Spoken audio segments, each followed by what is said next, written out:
ನಾವು ಇಂದು ಹುನಗುಂದ ತಾಲೂಕಿನ ಗಂಜಿಹಾಳ ಗ್ರಾಮ ಪಂಚಾಯಿತಿಯ ಬಗ್ಗೆ ತಿಳಿದುಕೊಳ್ಳೋಣ. ಈ ಪಂಚಾಯಿತಿಯ ವಿಶೇಷ ಏನಪ್ಪಾ ಅಂದ್ರೆ 21 ತಿಂಗಳಲ್ಲಿ 7 ಜನ ಪಿಡಿಒಗಳು ಕಾರ್ಯನಿರ್ವಹಿಸಿದ್ದಾರೆ. HY ಆವಿನ 14 ದಿವಸ, ಶಿವಕುಮಾರ್ ಚೆಬ್ಬಿ 14 ದಿವಸ, YS ಗೌಡರ 7 ತಿಂಗಳು, HN ದೇಸಾಯಿ 19 ದಿವಸ, GS ಹನುಮಸಾಗರ್ 3 ತಿಂಗಳ 12 ದಿವಸ, MS ಚಲವಾದಿ 2 ತಿಂಗಳ 17 ದಿವಸ, ತದನಂತರ SB ಚಂದ್ರಗಿರಿ ಎಂಬುವವರು ಕಾರ್ಯನಿರ್ವಹಿಸ್ತಾ ಇದ್ದಾರೆ. ಹೀಗೆ ಅಧಿಕಾರಿಗಳು ಬದಲಾವಣೆಯಾದರೆ ಹಳ್ಳಿಗಳ ಅಭಿವೃದ್ಧಿ ಸಾಧ್ಯನಾ? ಈ ಪಂಚಾಯಿತಿ ವ್ಯಾಪ್ತಿಯಲ್ಲಿ ಗಂಜಿಹಾಳ ಮತ್ತು ನಂದನೂರ ಕೇವಲ 2 ಗ್ರಾಮಗಳು ಬರುತ್ತೆ. ನಂದನೂರ ಗ್ರಾಮದ ಎಸ್ಸಿ ಕಾಲೋನಿಯಲ್ಲಿ ಸೋಲಾರ್ ಹೈಮಾಸ್ಕ್ ಹೆಸರಲ್ಲಿ 1,19,000 ರೂಪಾಯಿ ವೆಚ್ಚ ತೋರಿಸಿದ್ದಾರೆ.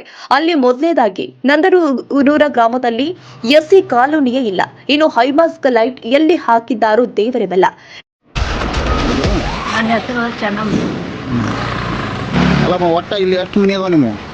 ನಮ್ಮೂರೇ ಇಲ್ಲಿ ಎರಡದವ್ರಿ, ಅಲ್ಲಿ ಮ್ಯಾಗ 3 ಅದಾವ. ಕಾಲೋನಿ ಅಂದ್ರೆ 4 ಮನೆ ಅದಾವ್ರಿ. ನಿಮ್ಮ ಮಂದಿ? ನಮ್ಮ ಮಂದಿ 4 ಮಂದಿ. ಕಾಲೋನಿ ಏನಿಲ್ಲ. ನಂದನೂರ ಗ್ರಾಮದಲ್ಲಿ ಎಸ್ಟಿ ಕಾಲೋನಿಯಲ್ಲಿ ನೈರ್ಮಲ್ಯೀಕರಣಕ್ಕಾಗಿ 26/2/2022ರಂದು 98,210 ರೂಪಾಯಿ ಮತ್ತು 9/4/2023ರಂದು 98,120 ರೂಪಾಯಿ ಖರ್ಚು ಮಾಡಿದ್ದಾರೆ. 1,78,208 ರೂಪಾಯಿಗಳನ್ನ ಗಂಜಿಹಾಳ ಗ್ರಾಮದ ಬಸವ್ವ ಕಟಗೂರ ಮನೆಯಿಂದ ಮುಖ್ಯ ರಸ್ತೆ ತನಕ ಚರಂಡಿ ನಿರ್ಮಾಣ ಕಾಮಗಾರಿಗೆ ಬಿಲ್ ಮಾಡಿದ್ದಾರೆ. ಕಾಮಗಾರಿ ಪೂರ್ಣಗೊಂಡಿಲ್ಲ, ಆದರೂ ಕೂಡ ಪೂರ್ಣ ಬಿಲ್ ಮಾಡಿದ್ದಾರೆ.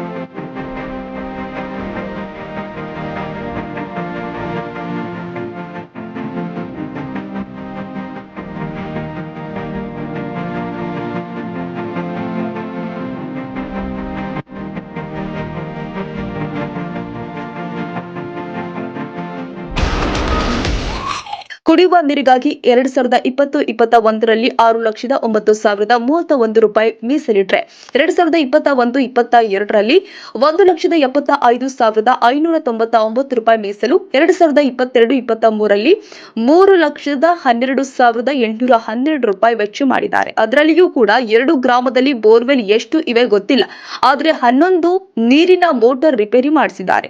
ಅದಕ್ಕಾಗಿ 1 ಲಕ್ಷ ರೂಪಾಯಿ Bhanupriya Lekhan motor rewinding electrical work ಎಂಬ ಹೆಸರಿಗೆ ಬಿಲ್ ಮಾಡಿದ್ದಾರೆ. ಉಳಿದಿರುವುದನ್ನ Saurabh marketing, Shri Nandi enterprises, Shri Venkateshwara electrical work, Gurudeva electrical ಹೆಸರಿಗೆ ಬಿಲ್ ಮಾಡಿದ್ದಾರೆ. ಇಷ್ಟೇ ಅಲ್ಲದೆ ನೈರ್ಮಲ್ಯೀಕರಣಕ್ಕಾಗಿ ಮೀಸಲಿಟ್ಟ ಹಣವನ್ನು ಕೂಡ Bhanupriya Lekhan motor rewinding electrical work ಎಂಬ ಹೆಸರಿಗೆ ಬಿಲ್ ಮಾಡಿದ್ದಾರೆ. ಮದುವೆಯಲ್ಲಿ ಉಂಡವನೇ ಜಾಣ ಅನ್ನೋ ತರ ಆಗಿದೆ. ಹೀಗಾದ್ರೆ ಈ ಪಂಚಾಯಿತಿ ಅಭಿವೃದ್ಧಿ ಅಷ್ಟೇ. ಮತ್ತೆ ಸಿಗೋಣ ಮುಂದಿನ ಪಂಚಾಯಿತಿಯೊಂದಿಗೆ. ಧನ್ಯವಾದ.